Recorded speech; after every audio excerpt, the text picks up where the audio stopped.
ராம் ராம். வாழ்க வளமுடன். Voice of காஞ்சி நேயர் அனைவருக்கும் இனிய மாலை வணக்கம். இன்னைக்கு நாம பார்க்க போறது நம்ம வீட்டுல இருக்கிற வயசான நம்ம தாத்தா பாட்டி. நம்மளுடைய வீட்டுல இருக்கிற பெரியவா மார்னிங் எழுந்தாச்சுன்னா இப்படி ஒரு வாக் போயிட்டு வரேன் அப்படின்னு கிளம்புறது வழக்கம் எல்லா வீடுகள்லயும் இருக்கு. இந்த மாதிரி அவ கிளம்பும்போது நம்மளை பத்தின ஒரு தகவல் அவளுடைய சட்ட பாக்கெட்ல வைக்கிறது ரொம்ப ரொம்ப முக்கியம். இன்னைக்கு காலகட்டத்துல எங்க பார்த்தாலும் இந்த டேக் டைவர்ஷன் இருக்கு. பக்கத்துல பார்க்கு ஏதானு இருந்தாலும் ஏதான ஒரு அடையாளம் நினைவுல வச்சுக்கிற மாதிரி இல்லை. அவளுக்கு கொஞ்சம் காதும் சரியில்லை அப்படின்னா அது தடுமாறி அடுத்தவா சொல்றத கேட்கறதுக்கும் முடியாது. இது ஒரு பெரிய பிரச்சனை. அந்த மாதிரி இப்போ ரீசண்டா எங்க ஆத்துல நடந்த ஒரு விஷயம்.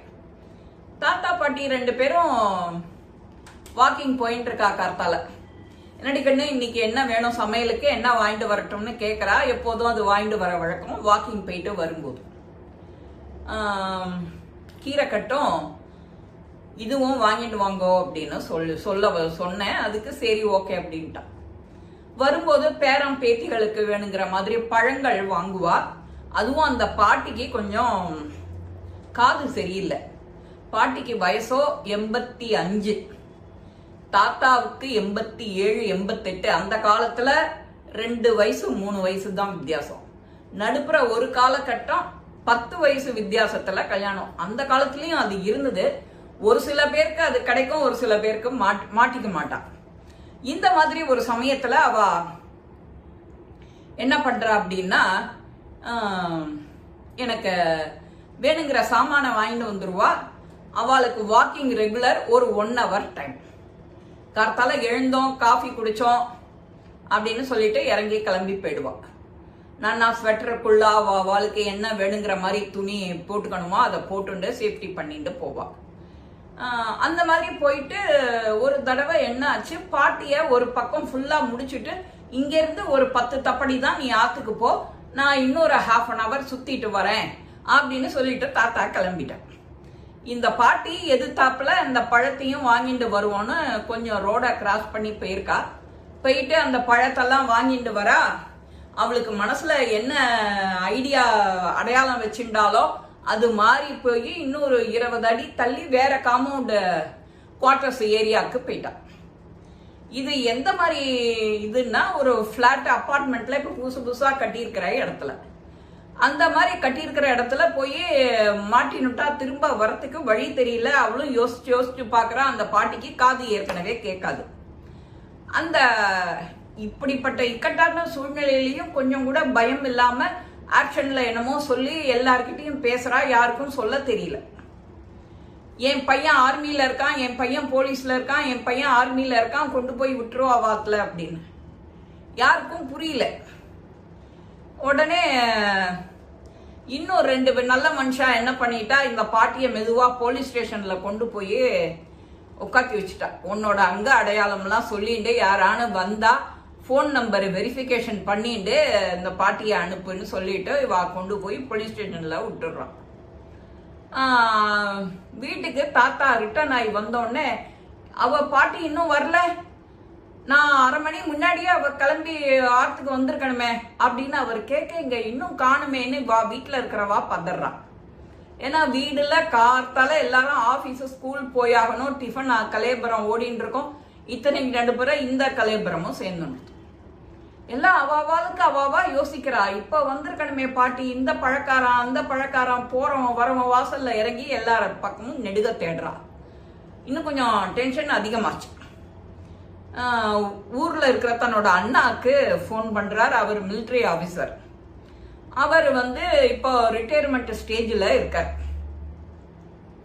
அவர் போய் சொன்ன உடனே என்னோட இன்ஃப்ளூயன்ஸை பயன்படுத்தி லோக்கல் போலீஸ் ஸ்டேஷன்ல ஹெல்ப் கேட்க முடியுமான்னு கேட்கறேன் அப்படிங்கிறார். உடனே இந்த பாட்டியோட போட்டோவை எடுத்து தனியா வாட்ஸ்அப் குரூப் எல்லாருக்கும் அனுப்புறா. இந்த பாட்டியை பார்த்தா இந்த நம்பருக்கு கால் பண்ண, இந்த பாட்டியை பார்த்தா இந்த நம்பருக்கு கால் பண்ணுன்னு வழி சொல்லியாச்சு. சொன்ன உடனே நேரம் ஆக ஆக இந்த தாத்தாக்கோ பயம் கொள்றது. என்னடா அது, இப்பவே என்ன உயிரோட இருக்கும்போதே அவ என்ன தனியா தவிக்க விட்டுட்டு போயிட்டாலே, நான் அவளோட இருக்க முடியாதா அப்படின்னு இவர் ஃபீல் பண்ற.